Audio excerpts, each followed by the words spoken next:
विद्यार्थियों, इस वीडियो में हम पढ़ेंगे कार्यपत्रक नंबर 16 से लेकर 20 तक। और प्यारे विद्यार्थियों, आपको हिंदी के साथ साथ गणित के और इंग्लिश के भी कार्यपत्रक करवाए जा रहे हैं। आप चैनल की प्लेलिस्ट में जाकर वो सारे कार्यपत्रक देख सकते हैं। हमारे सारे वीडियो आप तक पहुंचे, इसलिए आप हमारे यूट्यूब चैनल को सब्सक्राइब करें। सबसे पहले कार्यपत्रक नंबर 16, इसमें दक्षता है व्यवहारिक व्याकरण, शब्द समूह में शब्दों के अर्थ को समझ पाना। तो इसमें प्रश्न नंबर 1 है, दिए गए वाक्यों के लिए एक शब्द लिखिए। जैसे साल का पहला महीना होता है जनवरी। हमारे पिताजी के पिताजी, उसको कहते हैं दादाजी। जिस दिन स्कूल बंद रहता है या तो रविवार होगा या फिर होगा अवकाश। गए है, जहाँ 4 रास्ते मिलते हैं तो उसको कहते हैं चौराहा। बारिश के बाद आसमान में 7 रंगों का समूह होता है इंद्रधनुष। उसके बाद प्रश्न नंबर 9, नीचे दिए गए शब्दों के लिए एक शब्द पर सही का निशान लगाइए। जैसे छोटे भाई को कहते हैं अनुज। जहाँ इसमें क्या है, जहाँ अनाथ बच्चों को रखा जाता है अनाथालय है। ख, 3 अंकों के मेल को कहते हैं तिरंगा। ग है, जो मिट्टी के बर्तन बनाता है कुम्हार। घ, मिठाई बनाने वाला होता है हलवाई।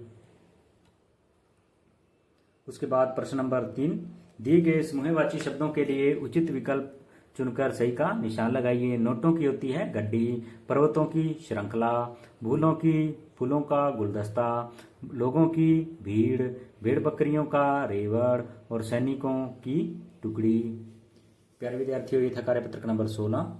नंबर 17, इसमें दक्षता है व्यवहारिक व्याकरण, संदर्भ में संज्ञा शब्दों को लिख पाना। प्रश्न नंबर 1, दिए गए शब्द जाल में से संज्ञा शब्द ढूंढकर संज्ञा शब्दों को वाक्यों में प्रयोग कीजिए।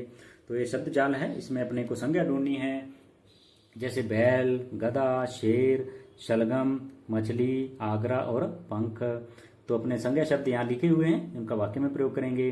जैसे आगरा का आ जाएगा, आगरा में लाल किला स्थित है। बैल का लिखेंगे आ बैल मुझे मार। गधा का लिखेंगे गधा मेहनती जानवर है। शेर का लिखेंगे शेर जंगल का राजा है। मछली का लिखेंगे मछली जल की रानी है। पंख का लिखेंगे मोर के पंख सुंदर होते हैं। शलगम का लिखेंगे शलगम एक सब्जी है।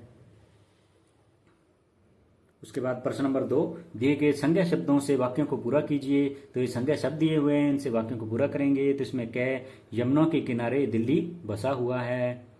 ख, नर्मदा और गोदावरी भारत की नदियां हैं। डल झील श्रीनगर में है।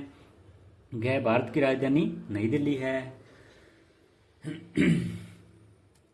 उसके बाद प्रश्न नंबर 3, जातिवाचक संज्ञाओं में सही संज्ञा शब्द चुनकर नीचे लिखे वाक्यों को पूरा कीजिए। तो ये इनको अपना उपयोग करते हुए वाक्यों को पूरा करना है। जैसे कै, जंगल का सबसे बड़ा पशु हाथी है। लकड़ी वृक्ष से प्राप्त होती है। कोलकाता भारत का प्रसिद्ध शहर है। किसान खेत में हल चला रहा है। उसके बाद नंबर 4, समूहवाचक संज्ञाओं को चुनकर वाक्य पूरा कीजिए। तो इनसे अपने को वाक्यों को पूरा करना है। जैसे मधुमक्खियों का छत्ता शहतूत के पेड़ पर लटका हुआ था। ऊंटों का काफिला मेले की शोभा बढ़ा रहा था। पहाड़ों की श्रृंखला दुधिया चांदनी में नहा रही थी। डाकुओं का दल अस्त्र शस्त्र के साथ घोड़ों पर सवार था। प्यारे विद्यार्थियों, ये था कार्यपत्रक नंबर 17। कार्यपत्रक नंबर 18, इसमें दक्षता है व्यवहारिक व्याकरण, लिंग परिवर्तन वाले शब्द को समझकर सही प्रयोग कर पाना। नंबर 1 है, निम्नलिखित शब्दों के लिंग बताइए। तो सम्राट है पुल्लिंग। नानी स्त्रीलिंग। कौवा पुल्लिंग। नदी स्त्रीलिंग। कविता स्त्रीलिंग। सोमवार पुल्लिंग। हाथी पुल्लिंग। हिमालय पुल्लिंग। मोहिनी स्त्रीलिंग और कोयल स्त्रीलिंग। उसके बाद प्रश्न नंबर 2, रेखांकित शब्दों के लिंग परिवर्तन कर रिक्त स्थान को पूरा कीजिए। वर और वधु को सब ने आशीर्वाद दिया, सब लोगों ने। तो वर का हो जाएगा वधु। राधा की पुत्री और पुत्र दोनों ही गुणी हैं, तो पुत्री का पुत्र। गाय हमें दूध देती है और बैल खेतों में काम करते हैं, तो गाय का बैल। मोर जितना सुंदर है मोरनी उतनी सुंदर नहीं होती, तो मोर का मोरनी। एक ही किताब से लड़का और लड़की दोनों पढ़ रहे हैं, तो लड़का का लड़की। उसके बाद ये जो शब्द दे रखे हैं ऊपर लिखे, शब्दों में लिंग छांट कर लिखिए। तो इन शब्दों में कौन पुल्लिंग है और कौन स्त्रीलिंग? तो देखो पेन है पुल्लिंग, पुल्लिंग में पहले लिखेंगे पेन, घर, पेड़, बकरा और कार्यपत्रक।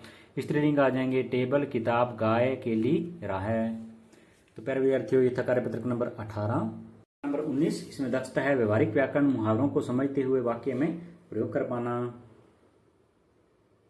प्रश्न नंबर 1, दिए गए अर्थ से मुहावरों का मेल कीजिए।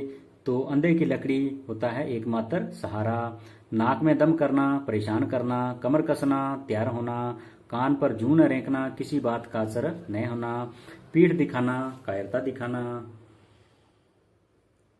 प्रश्न नंबर 2, नीचे लिखे वाक्यों को कोष्टक में दिए गए शब्दों में से चयन कर पूरा कीजिए। अकल बड़ी या भैंस, कुत्ते की दुम टेढ़ी, भैंस के आगे बीन बजाना, ऊंट के मुंह में जीरा, बंदर क्या जाने अदरक का स्वाद। प्रश्न नंबर 3, मुहावरों का अर्थ लिखते हुए वाक्यों में प्रयोग कीजिए। जैसे टूट जाना, झपटना, वह लड्डू देखते ही टूट पड़ा। इसमें क्या है? खिल उठना, खिल उठना कहा जाएगा खुश होना। तो वाक्य प्रयोग करेंगे, परीक्षा में पास होने का समाचार पाकर राजू खिल उठा। खैर ठान लेना का होता है दृढ़ निश्चय करना। तो वाक्य प्रयोग करेंगे, राम ने रावण को मारने का ठान लिया। गह है दंग रह जाना, इसका आ जाएगा आश्चर्यचकित होना। तो वाक्य प्रयोग करेंगे, मुकेश को भागते देख सभी दंग रह गए। अड़े मुंह ताकना, दूसरों पर आश्रित होना। वाक्य प्रयोग करेंगे, उसका जवाब सुनकर तो हम उसका मुंह ताकते रह गए। तो प्यारे विद्यार्थियों, ये था कार्यपत्रक नंबर 19। कार्यपत्रक नंबर 20, इसमें दक्षता है गद्यांश पद्यांश को पढ़कर समझ के साथ उत्तर दे पाना। तो नीचे लिखी कविता को पढ़कर पूछे गए प्रश्नों के उत्तर दीजिए। नाव नहर में मचल रही है, धीरे धीरे उछल रही है, कभी बड़ी तेजी से बढ़ती, कभी कभी वह संभल रही है। चलती जाती दूर दूर तक, बहती जाती दूर दूर तक, नाव हमें लगती है सुंदर, कहीं शहर को निकल रही है। उसके बाद प्रश्न उत्तर करेंगे। नाव उछल रही है तो आ जाएगा लहर में, नाव हमें लगती है सुंदर। नंबर 3, नाव कहाँ के लिए निकल रही है? तो लिखेंगे नाव शहर के लिए निकल रही है। प्रश्न नंबर 4, कविता को समझते हुए अपने शब्दों में लिखिए। तो लिखेंगे, नाव जो बहुत सुंदर है, लहरों पर सैर करने निकली है, वह कभी उछलती है, कभी धीरे चलती है, कभी तेज चलती है तथा संभलती है। इस प्रकार नाव दूर तक जा रही है। उसके बाद विलोम शब्द लिखने हैं अपने को। क्या है? पास पास का दूर दूर, धीरे धीरे का तेज तेज, कभी कभी का हमेशा, बड़ी बड़ी का छोटी छोटी, सुंदर का बदसूरत, चलते चलते का रुकते रुकते। तो प्यारे विद्यार्थियों, इस वीडियो में हमने पढ़ा कार्यपत्रक नंबर 16 से लेकर 20 तक। यदि आपको मेरी मेहनत और ये वीडियो अच्छा लगा हो तो प्लीज चैनल को सब्सक्राइब करें, वीडियो को लाइक करें और अपने दोस्तों के साथ ज्यादा से ज्यादा शेयर करें। धन्यवाद।